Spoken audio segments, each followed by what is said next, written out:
নমস্কার, শুভ সন্ধ্যা। র্যাপিড টাইমসে আপনাদের সকলকে স্বাগত। সারাদিনের সমস্ত খবর নিয়ে আমি তিয়া।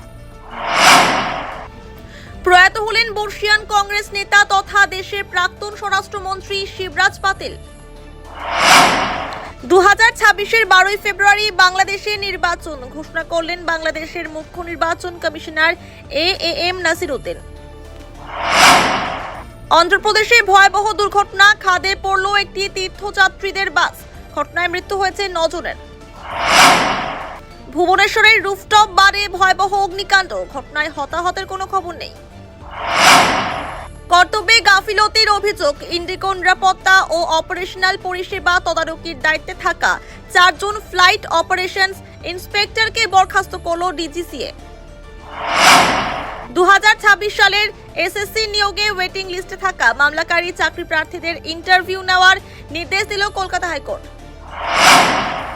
দার্জিলিং এর ঐতিহ্যবাহী মহাকাল মন্দিরে এখন ইলেকট্রিক গাড়িতে যেতে পারবেন প্রবীণ নাগরিকেরা। মহাকাল মন্দির কমিটির হাতে একটি গাড়ির চাবি তুলে দেন দার্জিলিং এর GTA chief executive Anit Thapa.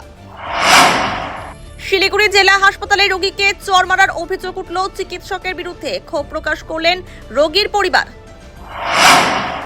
Siliguri Collegepara এলাকায় অভিযান চালালো খাদ্য সুরক্ষা দফতর। এদিন বেশ কিছু দোকানে তামাকজাত দ্রব্য ও ধূমপান পণ্য বিক্রির অভিযোগে জরিমানা করা হয়। ফের নদী থেকে বালি ও পাথর চুরি রুখল পুলিশ। শিলিগুড়িতে গ্রেফতার 2 বালি মাফিয়া।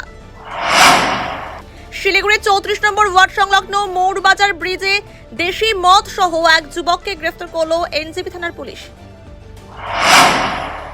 নকশালবাড়ির কিরণচন্দ্র চা বাগান এলাকায় নিয়ন্ত্রণ হারিয়ে দুর্ঘটনার কবলে পড়ল রাস্তা নির্মাণকারী সংস্থার 4 চাকার গাড়ি। কোনো ক্রমে প্রাণে বাঁচল গাড়ি চালক। বাগডোগরা ও নকশালবাড়িতে একাধিক উন্নয়নমূলক কাজ পরিদর্শন করলেন স্বাস্থ্য সচিব মৌমিতা গোদারা বসু। সারাদিনের সমস্ত খবরের আপডেট পেতে নজর রাখুন শিলিগুড়ি টাইমসে।